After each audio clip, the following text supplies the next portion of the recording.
একটি হারানো বিজ্ঞপ্তি সর্বসাধারণ গণের অবগতির জন্য জানানো যাচ্ছে যে তাহের মোল্লা নামের এক বৃদ্ধ মানুষ হারিয়ে গিয়েছে।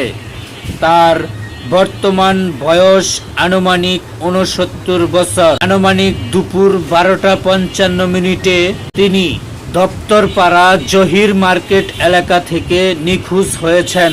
যে কোনো সহৃদয়বান ব্যক্তি যদি ওনার সন্ধান পেয়ে থাকেন, ওনাকে দেখে থাকলে তবে দয়া করে দপ্তরপাড়া জহির মার্কেট শাহিনুর জামে মসজিদের সাথে যোগাযোগ করার জন্য বিশেষভাবে অনুরোধ করা হইল। যোগাযোগের ঠিকানা মোবাইল 01710704284।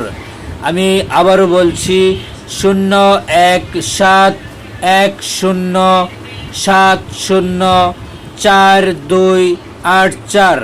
দয়া করে ওনাকে এই নাম্বারে যোগাযোগ করে ওনার পরিবারের কাছে ফিরিয়ে দিতে সাহায্য করুন।